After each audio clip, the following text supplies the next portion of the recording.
Hi, Stephen. Hey, How you doing? I'm good, thanks. Thanks for having me. Well, it's a pleasure to have you. I'm very excited about this conversation. Let me introduce us. I'm Robert Wright, publisher of the Non-Zero newsletter. This is a Non-Zero podcast. You are Stephen Adler, publisher of the aptly named Stephen Adler's Substack newsletter at stephenadler.substack.com.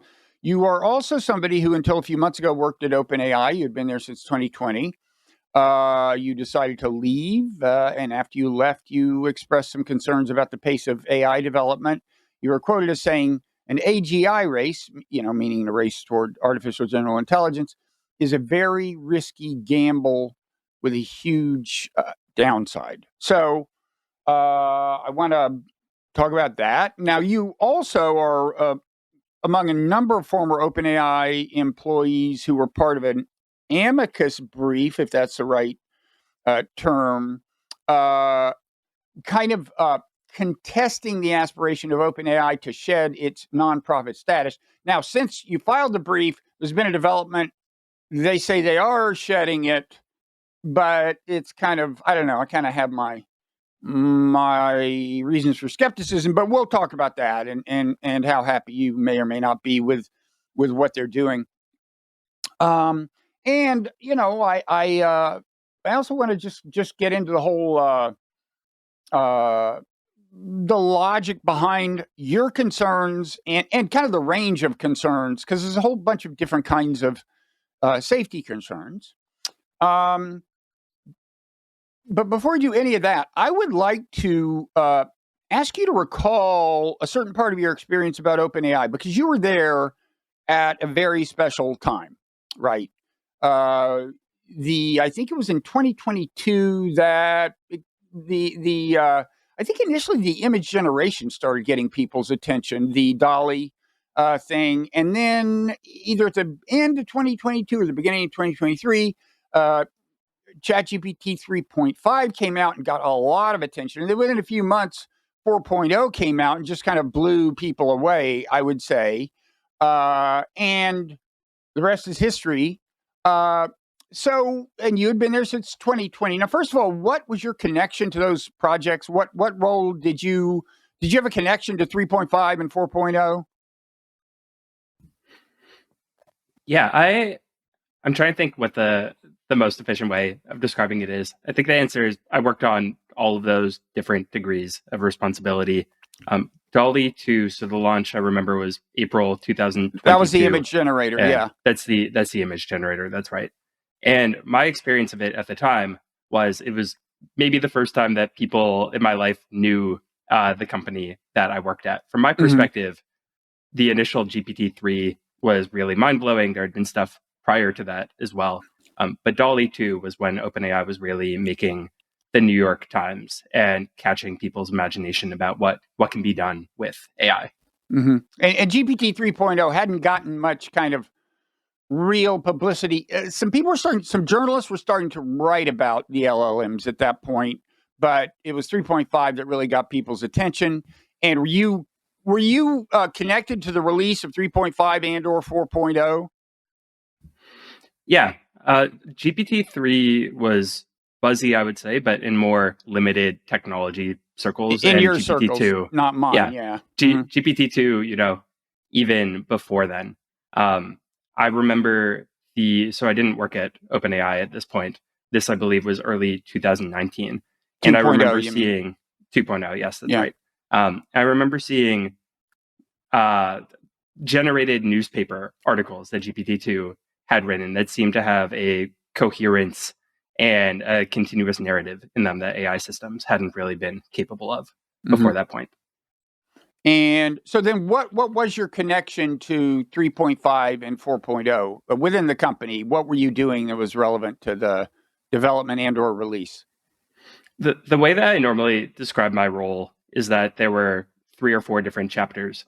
So at the beginning, I led product safety for a range of products at OpenAI. This included GPT-3 up through Dolly 2 or so. There was the GPT-4 chapter, when I led the deployment process from essentially like a bit before the model was finished training through we got the go ahead for certain forms of production testing, not all the way through the full production launch, which came in spring 2023, but more fall 2022 timeline. And that's when I transitioned to working on longer term AI governance and AGI readiness questions at the company. So to be in charge of deployment for 4.0, was that not a safety related, AI safety related job as many of your jobs were? Was that, what did that involve on a day-to-day basis? I think putting it as being in charge is definitely too strong. I was supporting Mira Murati and other folks at OpenAI on these decisions that ultimately were going to be gated by a body called the Deployment Safety Board, which was a joint board between OpenAI and Microsoft that authorized any go-ahead decisions. And so my role, it certainly had a large part of safety, but this was more managing across different work streams and figuring out what needed to happen from different parts of the company to get us to a point where we felt comfortable making such a deployment decision. And so before this, I worked more on the direct safety questions. What would our policies be? How would we figure out if people were violating these? What was the right way to manage follow-up from there? Whereas this project was more about bringing together all sorts of different parts of the company, which certainly included those safety issues, but also included things like if demand was going to be as high for these models as we expected, what sorts of engineering and load management did we need to do to be prepared to actually serve it in production? Okay. So, what was it like? I mean, were you aware, and if so, how early were you aware that you were witnessing something momentous? Because I think generations hence, assuming they're around, and we'll get to that question later, we'll look back and and see this is one of the most significant moments in the history of technological development. Personally, I mean, this phase in kind of deep learning, as they call this particular revolution in AI, and as it happened, your company was at the epicenter. Was there? Do you think you fully appreciated that? And like, what was it like? Yeah, it was a pretty wild opportunity and quite a lot of pressure and complexity to get it to go right. Definitely when we had these versions of GPT-4 that had a bit of post-training, and so they weren't just the raw base model anymore, but they were a bit more directable. It really felt like the first time that one of these large language models was genuinely useful in day-to-day work. There were all sorts of things that we were seeing that they were able to do that we didn't necessarily know how they were able to do. Once you saw that they had an ability, maybe you could figure out, oh, they picked this up in this part of the training data. But for example, some of the early things that we discovered with GPT-4, it could create visual images for you by writing computer code to render SVG graphics, essentially, even though this is a model that was only trained on text. It's a text in, text out model, but it was capable of producing text that had some coherence to the images it would create. Or GPT-3 was really bad at basic arithmetic. It couldn't reliably multiply small numbers. In GPT-4 in those days, I'm still not really sure how it could do it, but you could give it two 15-digit numbers and have it multiply them by each other. And it wouldn't get this exactly right? If it really got the math correct, I could maybe understand that. Yeah. Instead, it would be off by just, 100,000ths of a percentage point. It's multiplying these 15-digit numbers by each other, and it would be off by like 7 or something like that at the end. And it's just very, very strange. There are all these weird quirks and deficiencies, like you can tell it to win at tic-tac-toe and it'll do as good a job as is humanly possible. But if you tell it to lose at tic-tac-toe, it has more trouble. There are things like that where it clearly doesn't understand those concepts in the sense that we do. But that said, did you become convinced early on, and do you believe now, that there is a sense in which it's representing concepts is somewhere in the neural net? I think yes, but I find that often questions like this are really sensitive to what people mean by different things, like what it means to represent something. Mm-hmm. It's definitely true that there's a difference between an AI system being able to explain a concept to you versus being able to act on that consistently, versus eventually whether it will choose to abide by that, right? And Mm-hmm. so a model might be able to tell you what it means to lose at tic-tac-toe. It might be able to even tell you specific steps of how to lose at tic-tac-toe. But in a different context, when you're playing tic-tac-toe with it, it might not play those moves, even if you Yeah. tell it to. And there are all sorts of different reasons that could be happening. Yeah.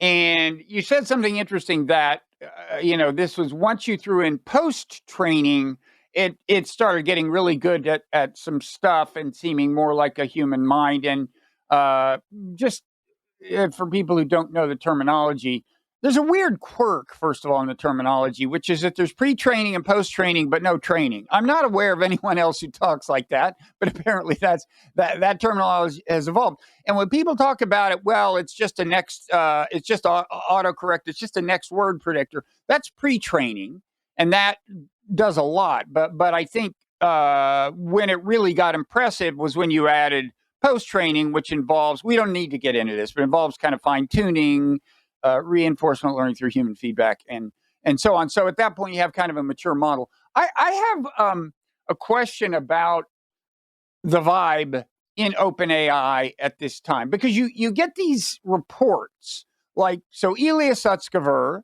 who was famously, this famous genius, he was involved in some early important developments in deep learning, and then I guess he was chief scientist maybe at OpenAI. He's no longer there, but he was famous for, the reports are that he popularized the mantra "Feel the AGI."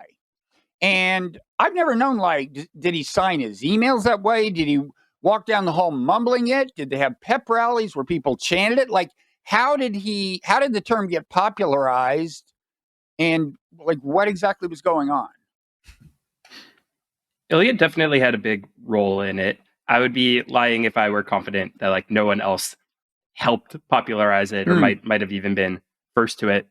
I think an important thing to understand about Feel the AGI is it definitely wasn't meant as a celebratory mantra. It was meant okay, that more was my like next a, question. Good. yeah, more like understand the gravity of what we are building and how Hmm. real it is going to get over time. I think Ilya did a really, really great job of this. An example of a type of thing that would happen, we would have an all hands meeting as a company, however many people were in the company at the time. And you would have a mix of different topics, right? Some are just kind of mundane, business as usual, could be happening at any technology company. And some of them are like, hey, by the way, the AI is doing this crazy thing and it's Hmm. going to keep getting better. And we aren't really sure what that means or how to control it. And I think it would be easy to lose sight of how jarringly different those are. And for people whose roles, especially, are maybe more on the here and now parts of the company, not thinking as far ahead to like what actually happens if OpenAI succeeds at this crazy thing that it is trying to do, or if someone else succeeds. And so Ilya's role was trying to play that tape forward and try to convey what it actually feels like to potentially be standing on an exponential curve. Exponentials are linear looking for a bit, and then very suddenly they aren't. And that's a domain that a lot of people don't have that much experience with. And so he's trying to help convey that.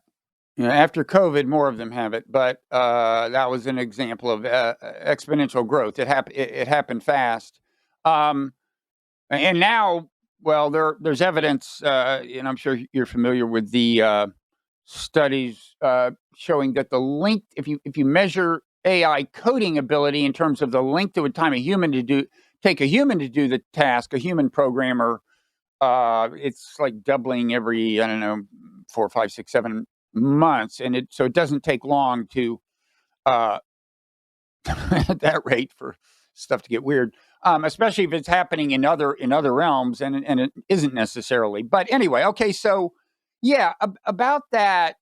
So it wasn't. There was a sense of gravity and excitement at the same time. It sounds like. I mean, definitely gravity. I think everyone at OpenAI kind of feels a different range of emotions depending on the day. And I'm someone who is very concerned about what Mm-hmm. ultimately happens from building these systems. And still, right, there would be times where I felt really excited about a new product that had been built, or I'm terrible at art. I can't draw anything. But when Dolly 2 came out, it was maybe the first time that I felt like I could actually express my imagination visually. Mm-hmm. And that's like really, really cool and powerful. And also, there were days where I felt as if we just had no handle on what it was going to take Mm-hmm. as systems continue to get more capable. Sometimes in terms of having intellectually grokked how hard this might be, and other times, whether our practices were going to be adequate. And so there's both, do people understand why it might be hard, exactly how hard? And then there is, regardless of whether they understand, are the incentives of the company such that we expect to be on track, or ideally are already on track today? And those are different questions. Mm-hmm. So it sounds like you kind of came into the company on the safety side as a kind of a safety person, and that's largely what you've been ever since. Now, some safety people, I gather, are, well, broadly speaking, some people who are out there opining about safety are not computer scientists at all. You do have a graduate degree in machine learning, so you're very technically conversant.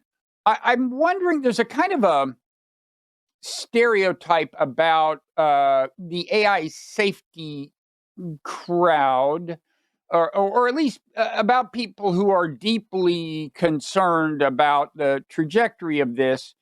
And it is that it's very much informed by either, like a lot of these people it is said, came from either the rationalist community or the effective altruism community, or both. There's some overlap.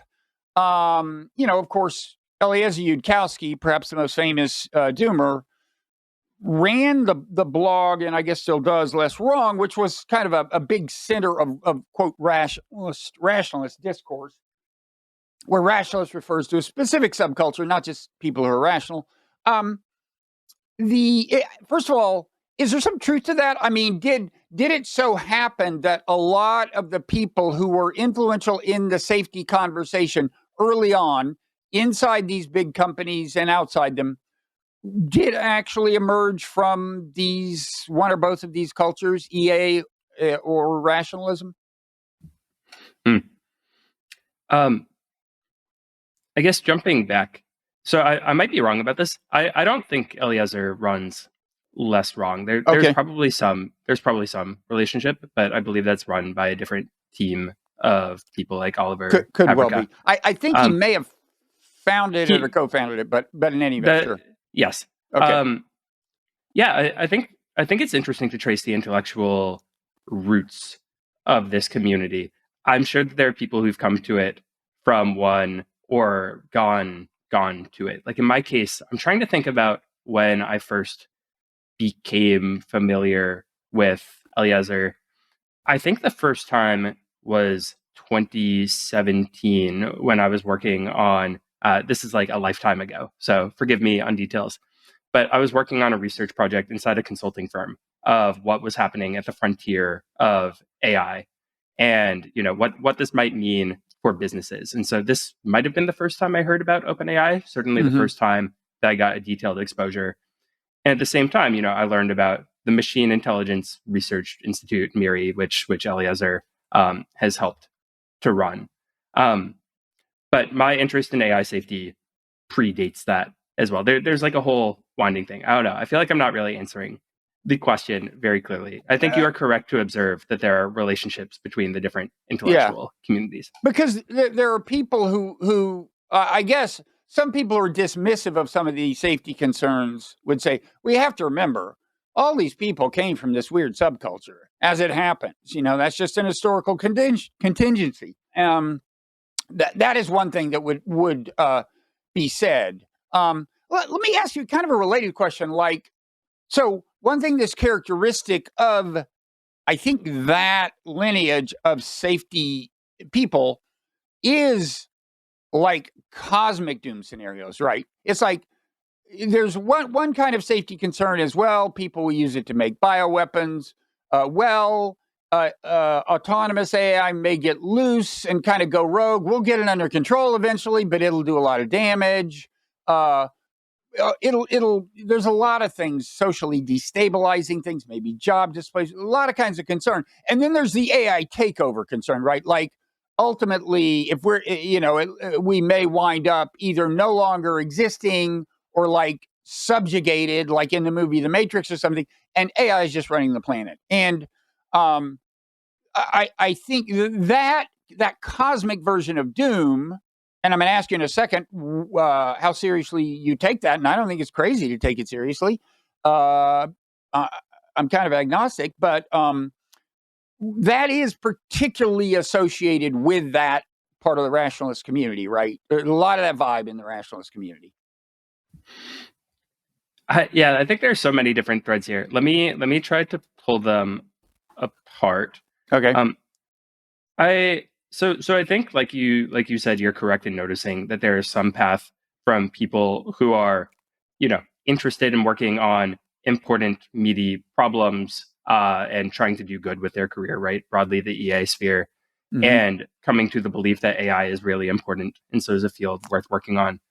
I do also think there is this reverse flow where Less Wrong, the site that you've mentioned, is just like a really rich intellectual discussion hub for many of these topics where people who care about them have found each other. That's actually more the causality in my case. Like I've been working on AI safety for long before I was a Less Wrong reader, which honestly has taken off even more in the past, I would say, year or two, like in the process of post OpenAI life. In terms of what you were describing with bioweapons and takeover, I struggle to put exact terms on these. The thing that I often think about is the way that AI might contribute to catastrophic risks. And there are lots of different flavors of these. There is what might bad actors use an AI system to do. There is also what if AI systems have a volition for one reason or another to do something bad, which again could be a bad actor prompting them, telling them to do a bad thing. It also might be that the AI system has developed something like drives or goals that for one reason or another aren't the same as the goals that humans have. And so, people will describe different levels of what it means for something to be catastrophic. Certainly, there are people who argue that AI can or will, lead to an extinction event for humans. There are people who will argue that it will be, a tremendous mass casualty event, but maybe not go so far as extinction. You'll hear people argue that humans will lose control over the future per se. Maybe this happens without any casualties. AI just comes to run the show and humans are along for the ride and they couldn't make different decisions if they wanted to. All of those seem like quite bad to me if they happen. And I don't think that they depend on believing in full extinction scenarios. I find it difficult to rule out those scenarios, right? But I don't think that AI safety folks need to win. Yes, it might mean literally every person on Earth falls prey to an adversarial AI system or something like that. I think that would be like a tremendously high bar to have concern, and that with all sorts of other risks, people are rightfully concerned at much lower bars. Yeah, and one thing pretty much all the risks have in common, I guess, is that you could argue that they are exacerbated by the racing dynamic that you have lamented, the dynamic among the companies. And, I think it's kind of undeniable that there's a race on. My sense is that some people would justify that by saying, well, we're the good guys, and if we get there first, we'll do it right. We'll make sure and like solve alignment or something. We'll get into that. But if we get there first, things will be okay. Is that Do you think that's one thing that's maybe not driving the racing dynamic, but helping to justify it in the minds of some of the racers? I think that's part of it. I would separate out a belief that, if I get there first, I will use it responsibly from I believe that I know how to get there without incurring big risks along the way. Those are different. Yeah, this is good timing. I've actually been working on a piece in the background about, US-China competition on AI and what are the different things driving the conflict or the competition. So certainly there is some amount of, if we get there first, we will use it for good. I also think there is just reasonable fear of what an adversary with a powerful AI system might do. These technologies are going to be militarily significant. I think it is understandable why states would fear that competitors develop very powerful AI systems, that they don't have them. To be clear, I don't think that means it's a good equilibrium for the world. I think these are coordination failures. I call this in the piece regretful racing. The idea that, you and I might each prefer that we just neither build AGI. We don't want to take the risk. But if you're going to build it, I feel like I have to build it too, and vice versa. And the consequence of that is we end up in an equilibrium where here we both are building it, even if we think it's risky, even if we're terrified of the other one having it, because we don't think that we have a way to coordinate on not building it. And so to me, one of the most important problems today is figuring out how can we get something like verifiable mechanisms to tell that other states aren't pursuing AGI. And that can be the basis of cooperation, be it on, maybe we're both going to build AGI, but we're going to do it with certain safety standards in place that we're each going to follow. Or, maybe we can even agree to slow down or not develop these systems at all. Yeah, the U.S.-China thing has kind of trickle-down effects. I mean, it helps drive, I think, intensify the race within the U.S. in the sense that if anybody talks about like regulating these companies, they say no. Oh, you can't do that because we're in this existential race with China. And in fact, we would like some government subsidies for energy and stuff. And one could argue that in some cases that is cynical, like lobbying talking points. I actually did an experiment. I wrote about this in the Non-Zero newsletter. The three companies, so Google, Anthropic, and OpenAI, responded to this government request for input on AI policy a few months ago. And I hypothesized that if you ranked the companies in terms of how much their reports emphasize the importance of winning the race with China, that would correspond to the ranking with how much they demanded subsidies and or no light regulation. So I actually asked ChatGPT to rank them along both things and another LLM, and everyone agreed that OpenAI was at the top of both models agreed that OpenAI was at the top of both. Now, so I really think that's like the linchpin of racing, right? It's like so long as the U.S. is in a race with China, it's going to be hard to get any of these companies to slow down. In fact, you showed up at OpenAI at about the time that Dario Amodei, or probably not the way he pronounces it, left to form Anthropic out of safety concerns, out of concern that OpenAI wasn't doing enough. But he is one of the most ardent China racers. I think in his case, not so much for cynical lobbying reasons as maybe ideological ones, but in any event, and he has this idea that, well, if we get far enough ahead of China, then we'll slow down. I'm skeptical of that, but okay. So all of this is prelude to a question I have for you. Well, first, a little question. You were on Nathan Lebenz's podcast, Cognitive Revolution. I thought I inferred from something you said that you support the chip restrictions on the export of advanced AI chips and equipment to China. Is that right?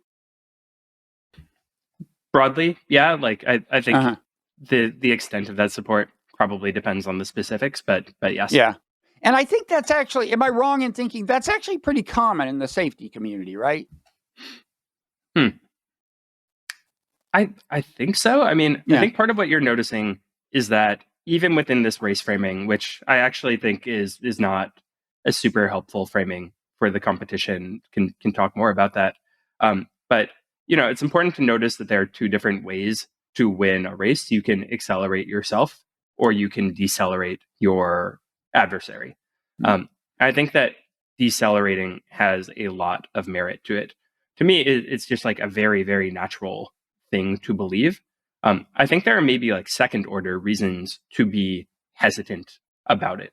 Like, I think there is a fair question about if the US tries to decelerate China, to what extent does that increase the chance that China feels backed into a corner and takes more aggressive action on Taiwan or something like that? Well, yeah, But that's I mean, just to drill down on that, I apologize to listeners who have heard me point this out a billion times. But now that we have made it so that the advanced chips coming out of the factories on Taiwan are coming to the West, but not to China, that would, if anything, make China less reluctant to invade if other, because the factories would probably get blown up or otherwise disabled in the course of a war. So, yeah, it very much increases the chances, I think, of invasion. But go ahead. I don't know. I mean, I think both trying to decelerate China and accelerate our own efforts increase the chances of tension over Taiwan. Like, it actually isn't clear to me which one has a stronger connection. I think it's kind of like an uncertain empirical claim. But certainly I think that we should be considering both approaches. I think it's very unlikely that the US could get some win in this competition just by accelerating itself. And in fact, I think that people might not have thought thoroughly enough about what this actual end game looks like, or at least there's some maybe subtle implications of it that I wish were better understood. In particular, people use this term race, right? In a race, you're competing to be the first across the finish line. And if you're the first one to get there, you win. That's very different than my mental model of how powerful AI works. I think even if the US gets to a very powerful AI system before China, there are lots of ways that this still goes very badly for the world. And so the frame that I like to think about isn't about racing and trying to be the first to a powerful level of AI. It's about containment and how the US stops China. And, notice that China probably feels the same about the US from developing very powerful AI systems that pose a risk to them. And this frame is kind of, can you mutually contain each other and verify that the other is not building AGI? Because otherwise, just racing and trying to be there first, I don't think goes well in the end. And why do you think we have to contain them and hinder their AI progress? What are you afraid they'll do with their AI? I don't know that I have a super specific fear per se, but the arguments that get made for racing are things like, AI might be the most important military technology of the past century. It could confer very, very strong military advantages. And I think if you believe that's true, the right outcome is not to race. It is you're afraid of China developing these very strong military AI technologies. China is also afraid of the US developing these powerful military AI technologies. Is there a way that you can make it that neither of you ultimately develop these? Right. And I mean, first of all, to be clear on the acceleration, decelerate, should we accelerate or just make China decelerate? One point I was trying to make is the former is entailed in the latter, or it's inherent. It seems to be inherently linked to it because the deceleration effort is part of a whole set of talking points. Another of whose byproducts is we can't let our companies slow down. We can't regulate them. We can't do this. So what we're getting is both. And I think as a practical matter, that's what you get. Again, Dario Amodei says someday we'll be so comfortably ahead that I don't know, something will happen to Sam Altman's ego or something. I don't know what he has in mind, but I'm skeptical of that. But anyway, for the time being, both are happening. The larger question I have, my own view is that if you take these risks pretty seriously as I do, most of the risks, including some very grave ones, I'm pretty sure will transpire, at least as risks. Not we may prevent them from being realized, but as real risks. And then out and out AI takeover, I don't dismiss.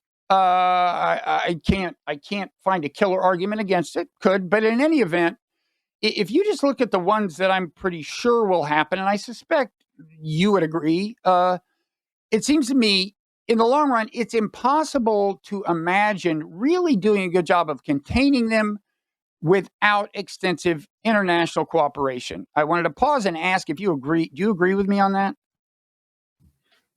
Oh yeah. Yeah. Like this is kind of what I'm gesturing toward with the idea that the US wants to contain China, China wants to contain the US. Part of the issue is there aren't any known methods today to verify that each other aren't pursuing AGI. But it is hard for me to see a way out of this that does not run through verifiable non-development.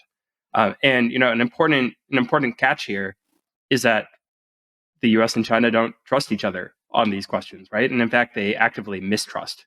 And so whatever treaty you come up with needs to be strong enough to actually overcome that mistrust on a technology that both states consider to be critical.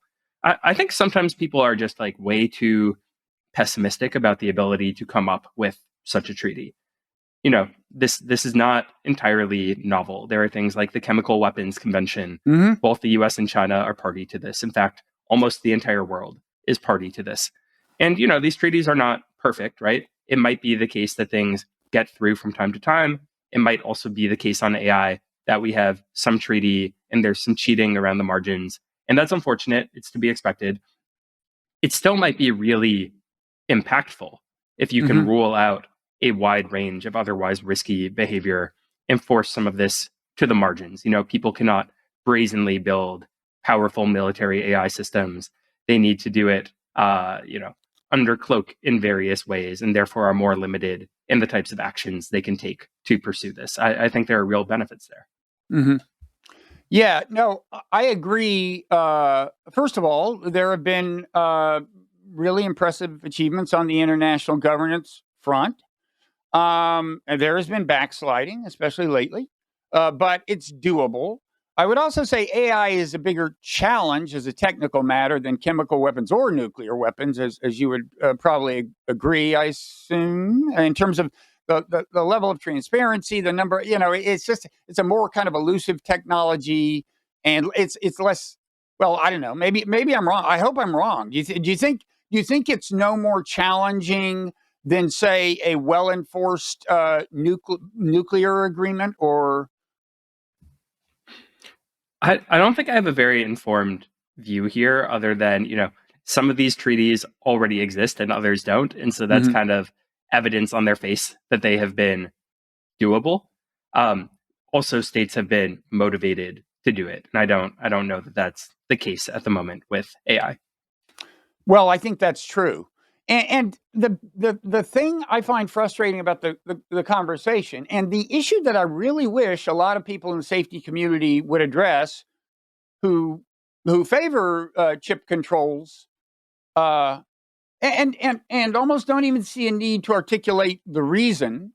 Although they have, I don't doubt that they have one. I just mean it seems so widely accepted that this policy position isn't much examined. And what I would say is, if you believe that you're going to need extensive international cooperation, as I do, of a kind of a fine-grained kind, and I personally think of an unprecedented kind, and I've written in the past about these other, nuclear non-proliferation treaty. I was, advocating in various journalistic venues, the Chemical Weapons Convention, these many years ago. And I think this is going to be harder. It's more challenging.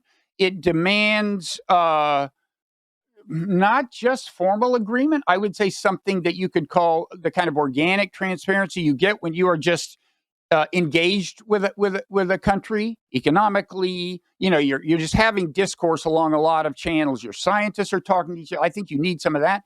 So anyway, if you accept the premise that you're really, before we get to AGI, we're going to have the international cooperation problem solved. I would say, first of all, to judge by the estimates of a lot of people, some of them credible, we better hurry, right? And B, that's going to mean just turning around our relationship with China. And we better start now. And if you don't understand that from their point of view, those chip controls are tantamount to a declaration of war, I don't think you're doing a good enough job of putting yourself in the shoes of people in other countries, okay? We are, on the one hand, saying, hey, this is the whole future. This is the secret of dominance, of international dominance. And we're going to have it, and you're not. And yeah, the factories are they're on this island that you consider part of your country, and you could take it over, sure, but no, we're not going to let you have it. I would at least like to hear people explain what magical thing is going to happen to turn around the relationship if we don't start making a concerted effort and just prioritize détente with China. I don't quite understand why virtually nobody in the AI safety community is saying what I just said. Yeah, I guess let me take a crack at the object level question and then some of the meta around it. Like, I think what you are saying about chip controls being seen as hostile, like, probably true. I think it also is read as hostile if the US is accelerating itself for similar rationale, right? Like, regardless whether we are trying to race faster because we are afraid of China and want to get to AGI first, or decelerate them because we are afraid of China and want to get to AGI first, I think that these are both correctly and reasonably understood as being, aggressive and signaling untrustworthiness. I think that it's different from the question of whether they are justified, right? But I don't think it's correct that chip controls would be like an act of aggression and that other things going on aren't. I suppose there's some endgame. Can I just interject and take exception with that? I mean, one reason the Japanese bombed Pearl Harbor is because we were trying to cut off their supply of oil. There was an oil embargo. If we hadn't been doing that, they wouldn't have been complaining that we were using oil. I just think there's a very different psychological impact, between denying people something they think is rightfully theirs, and just proceeding on your own path and doing what you're allowing them to do. So I don't agree. But anyway, go ahead. In your worldview, is this like uniquely a bad denial because the chips are coming from Taiwan, or if these factories were always coming out of Texas and the US was deciding not to sell them to China, do you take that as being a similar act of aggression? Well, I think the Taiwan thing makes this a kind of distinctively precarious thing to do. First, but I would never say we don't have the right to do it or anything like that, the legal right to do it. But what I would say is that even if they were coming from Texas, I would say I think it is still going to be viewed as a kind of an act of aggression. And if you agree with me, we need to turn the relationship around pronto. You need to think about doing something other than continuing to intensify it, right? And at a minimum, I mean, here's what frustrates me the most, I guess, is like Dario Amodei says, by the way, you would know how to pronounce his name. Not that I'm going to remember this, but how do you pronounce his last name? Amodei. Amodei? Is that good? He says, so we should, do the chip controls, accelerate our own thing, and get to a point of what he calls, clear military dominance.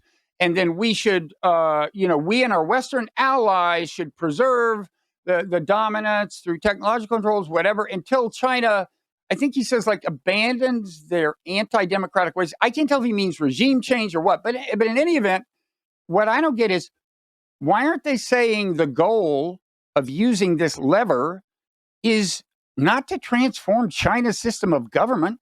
We don't have time for that. And besides, recent history shows it rarely works. But to push them into the kind of cooperative arrangement you would favor, right?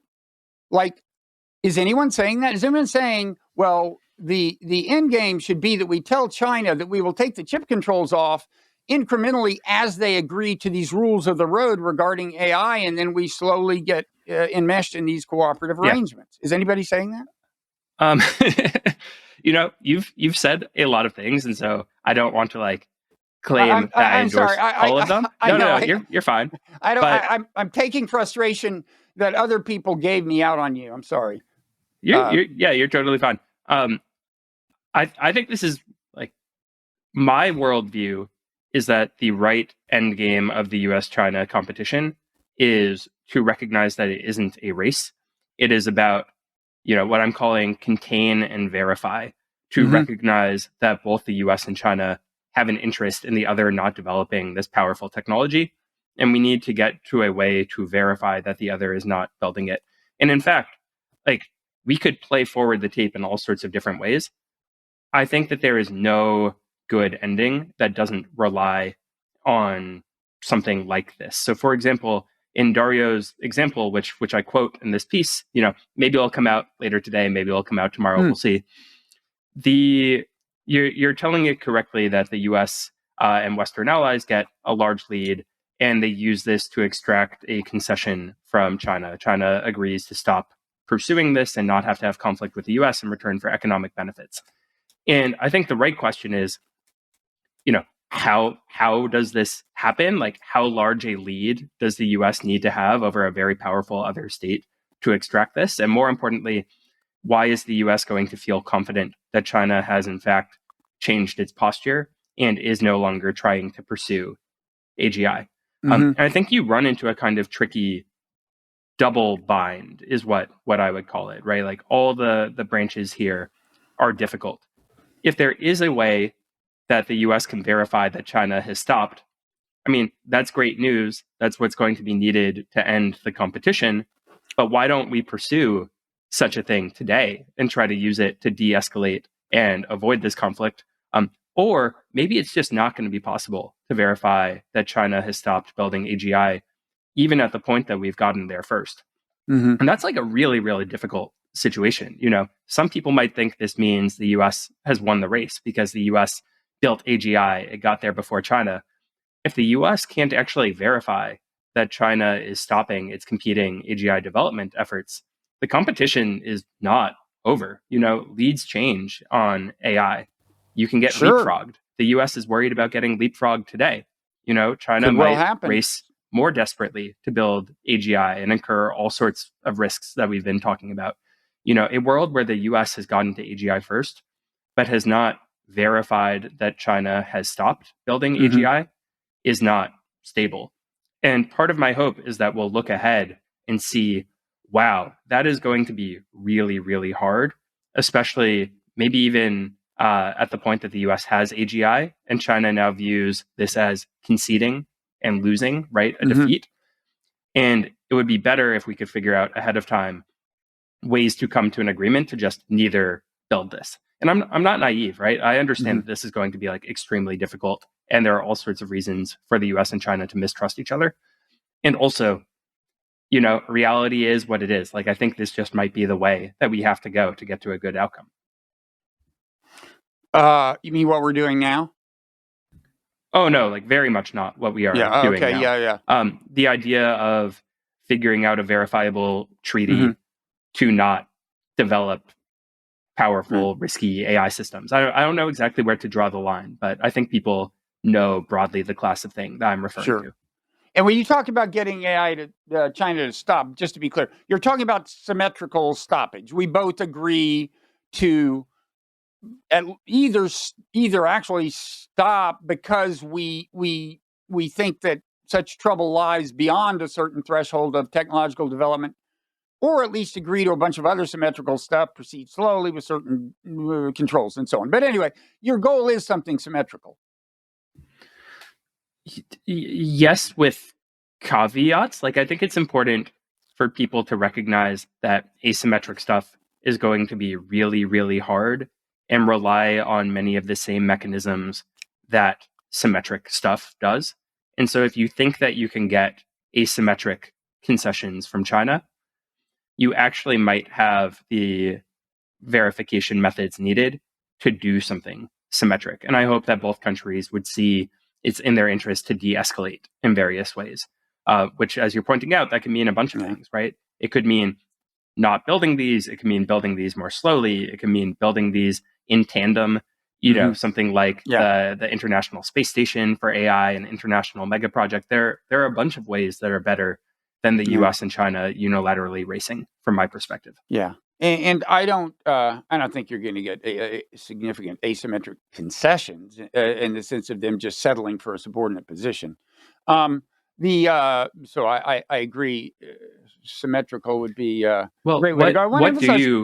What do you think happens, right? Because in my understanding, this is Dario's envisioned endgame, and I think that of the AI leaders, he has one of the clearest endgames spelt out, which is basically the US gets there first. It has a dominant enough lead that it uses global pressure to extract these concessions asymmetrically.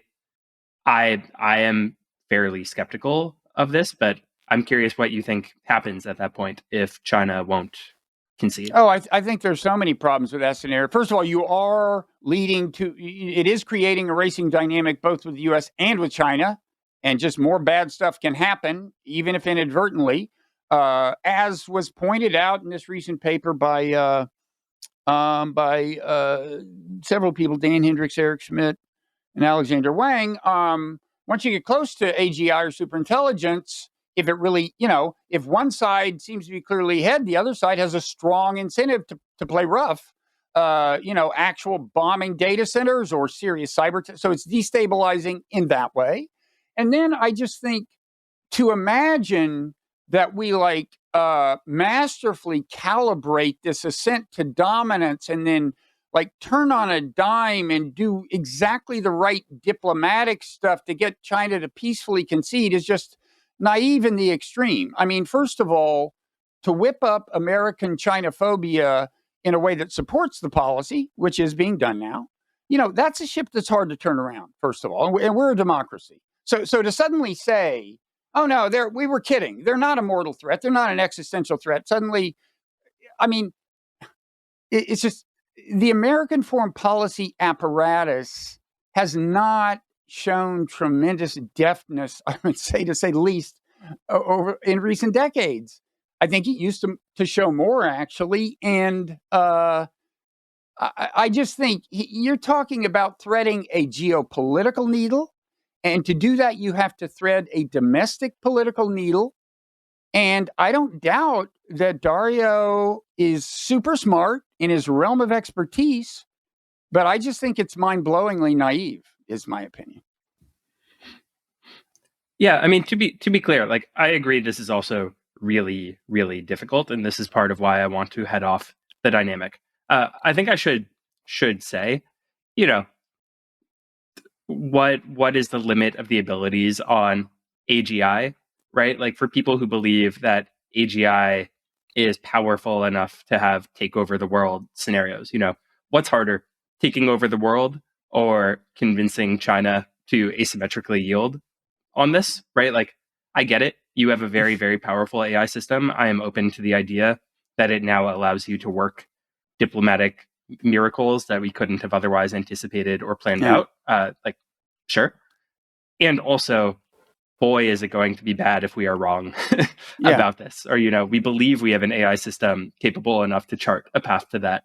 And in fact, we don't. Or China gets one right on the heels of us. Or there are just so many ways that this could go so poorly. And now I can imagine a good reply to what I just said, which is that, well, you're gonna turn around this relationship and orchestrate this unprecedented level of international cooperation. Isn't that kind of threading a needle? Yeah, that's going to be a big challenge. I just think there's no happy ending without that degree of international cooperation, and I think you're as unlikely maybe as it is to attain at all. you're more likely to attain it with, at an acceptable cost if it's done peacefully. And you just start talking to nations about the fact that, in a certain sense, we face a common threat. And maybe that will become clearer in the next year or so, that really this technology is enough of a challenge to humankind that we need to address it together. Yeah, I'm trying to do my part by putting out hopefully good, clear thinking on this. I was reading earlier today that JD Vance has engaged with the AI 2027 scenario. He was asked about whether the US would pause if China were to pause. I think there is some intellectual progress on these questions and hopefully helping people play forward the tape a bit more. I saw a reference to that. I haven't looked it up, but it sounds like it would have to be progress compared to what he said in Paris, which was, if you remember, it was like we should do we should be the opposite of risk averse, which I think literally, no, he said we should be the opposite of too risk averse, which I think is literally not risk averse enough. And so, okay, sounds like he's improving. Okay, well, as you know, we on this podcast, most of it is available to the public. Then we go into what's called overtime, which is available to paid subscribers of the Non-Zero newsletter. And I promise to change the subject. We won't be talking about China. I want to get you to talk about various things. Well, I do want to the including the OpenAI nonprofit issue. The recent issue with sycophantic OpenAI LLM, which I know you've written about on your newsletter, which again is called Stephen Adler's Substack, and maybe talk a little about agentic AI if we have any time. And people can become paid subscribers at nonzero.org or by clicking a link in the show notes and have access to overtime. Before we go into overtime, Stephen, is there anything else you want to say by way of summing up? No, I think you covered it. Yeah, let's go overtime. Okay. It's a safer place. There are fewer people listening. We'll enjoy it. Okay. Thanks everybody who followed us this far. We are headed into overtime.